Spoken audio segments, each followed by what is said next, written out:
following video will discuss introductions. It will cover the importance of an introduction, the core elements of an introduction, and some advice on ineffective and effective introductions.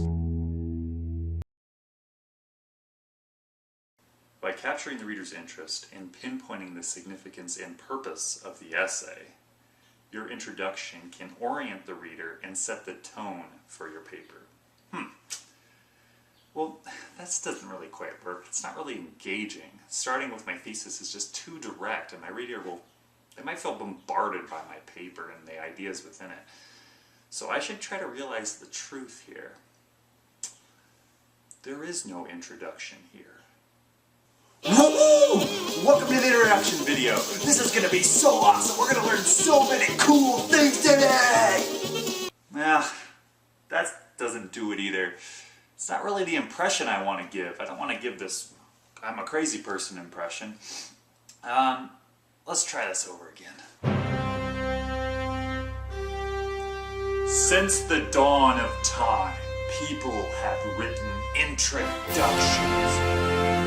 No, that's not it either. No, it's a little better because I'm connecting to my topic, but it's so broad that it's going to be so hard for me to actually get back to my specific point. It also gives my reader this impression that I don't really know enough about my topic, so I can't say anything specific or less huge about my topic. And worse yet, it doesn't make any sense. Were people writing introductions when the universe was a big ball of matter that exploded? I should just avoid generalizations altogether. According to dictionary.com, an introduction is the preliminary part of a work and presents content and leads to the work's main part. Well, that's not going to work. It's closer. It's important for my audience and I to have a shared understanding of the important terms of my paper. However, it's cliche, it's formulaic. A lot of people will do that introduction and it's not really inventive or won't really capture the reader's interest. Also, anyone can look up the definition of a term, and the definition that they look up is probably not going to be specific to the context of the course in which we are enrolled in, and it's also not going to be specific to my particular argument. So therefore, if I want to go with this strategy, maybe I would want to come up with my own definition as opposed to citing dictionary.com. Let's try this one last time. So have you heard the expression that first impressions are lasting impressions? I'm sure you have, and it relates to many different situations. For instance, a first date, or a job interview, or just meeting someone for the first time. Your impression of that individual will largely dictate how you perceive them from then on. In fact, impressions have been shown to be so significant that a lot of people study them. For instance, psychologists have come up with the two terms to describe some of the effects of first impressions. And they are the primacy effect on memory and the halo effect. Now basically, these interrelated phenomenon describe how what we first encounter affects how we judge subsequent information. In effect, the perception of positive qualities in one thing will give rise to the perception of similar qualities in later moments. Similarly, when we're writing an introduction, we can depend on the halo effect to essentially help carry through a perception into the paper itself. I'm going to say that again. First impressions are very important. You can effectively get your reader to think highly of your paper if you have a strong introduction. Because we have to remember, who are our readers? Our readers are people who are evaluating the quality of our paper. Therefore, if we can get them to think that this introduction is sophisticated, it's complex, its tone is appropriate for the message, it's engaging, if we can get them to think that from the onset, then that kind of impression will carry throughout the entire paper. So, bottom line, introductions are incredibly important. So let's go ahead and discuss how to write an effective introduction. First off, introductions are definitely important, but I do not want to overstate their importance. An introduction is not going to remedy a disaster of a paper. No favorable first impression would counteract something absolutely egregious and downright terrible. So, ideally you'll want your paper to match the quality of your intro. Still, it's easier to maintain a favorable impression than it is to try to fix a horrible one. So, what should an introduction do? As we've already mentioned, introductions set up an expectation of content, but also, like we've discussed, of quality. Number 2, an introduction captivates your reader's attention. It grabs their interest. The confetti intro tried to do this, but remember, our reader is an academic reader and is not seeking to be blindly entertained, but instead intellectually stimulated. The third thing that my introduction should do is orient the reader. The intro should help serve the larger goals of the paper by helping the reader understand and appreciate my broader topic. In this way, they should start to see why the paper's argument is worth looking at. This is why the intro is often referred to like an upside-down triangle, where all the introduction's elements connect and point to the thesis statement. Again, it's important to ensure that your introduction aligns or connects with the thesis. The intro, like this triangle, starts out broad because we want to start at a place of shared understanding and appreciation. For my reader probably hasn't really considered my specific thesis statement before. It's probably not something that they think is especially important. Also, we might have a diverse array of readers with varying concerns and interests, so I want to start at their level of concern and then progressively bring them to my specific focus. So that's why I start broad and then narrow it to my thesis statement. Alright, now how to accomplish these things? Well, an intro should generally contain 4 elements. First, a hook. You need to grab the reader's interest or concern. Second is we need to introduce the topic, introduce the subject that's being discussed. Third is we'll want to demonstrate our logic, illustrate your reasons and the organization of the paper to your reader. And then finally we'll want to state the thesis. And I want to look at these categories with the exception of the thesis, as we've already covered that topic in another video.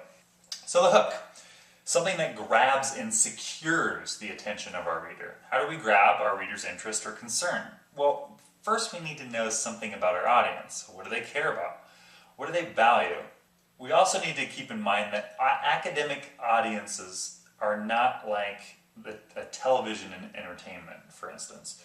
We're striving to garner the reader's intellectual curiosity and interest. Still, this doesn't mean that we have to get dry and boring. So, what are some strategies we can use? Well, some types of hooks. You could try the interesting quote, either a literary quote or one from a famous person or maybe a maxim of some sort. For instance, it might sound something like this. Evelyn Anderson, a famous journalist from the UK, once said, "After such an introduction, I can hardly wait to hear what I'm going to say." I could also include an anecdote, which is a short, interesting story, often personal, that helps communicate something about your topic and helps engage your reader.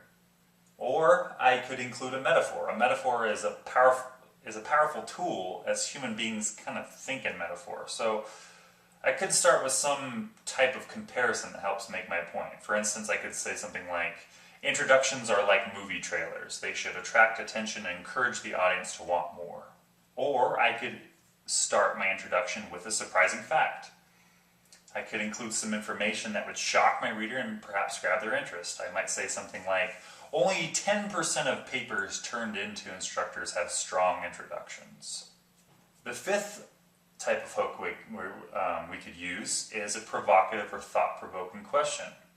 Something similar to what I did in this video. I might say something like, what makes a reader decide to keep reading a book or watching a movie? 6 is the most common type of introduction in academic arguments, which is the illustration of a problem.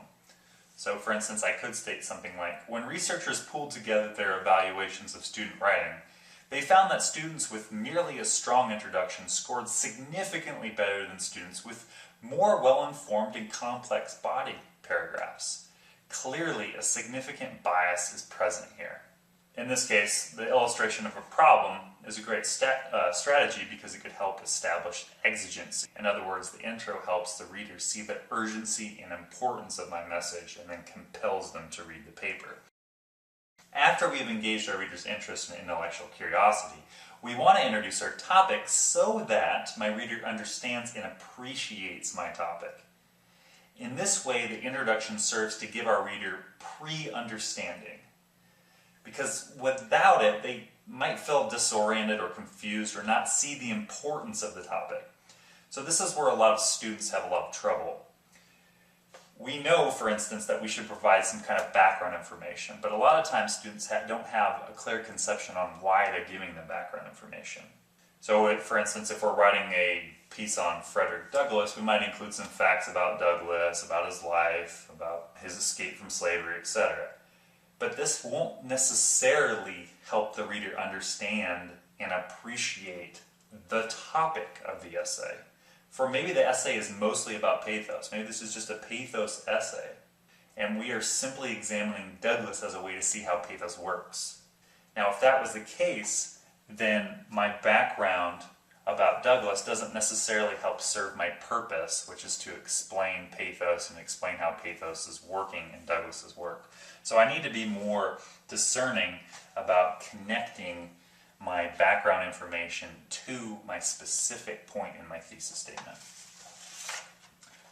So what I would ask then is, what pre-understanding do my readers need so that they might understand and appreciate my specific claim?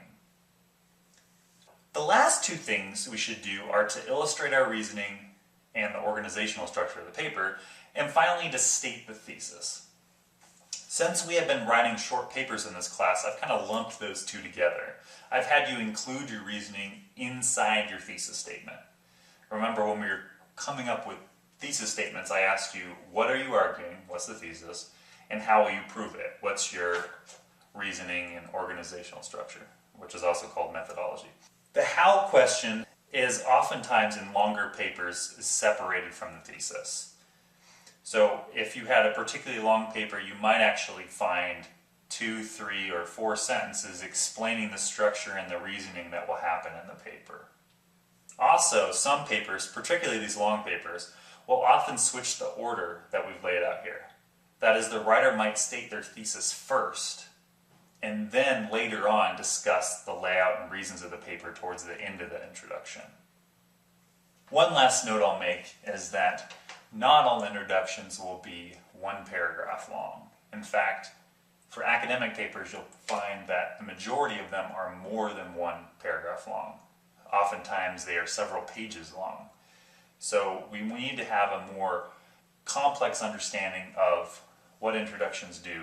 They need to help get the reader to understand and appreciate the claim and grab their interest so that they feel compelled to read the paper, and sometimes that takes longer than 1 paragraph to do. Okay, so that ends our introduction video. Remember to take the quiz, and good luck!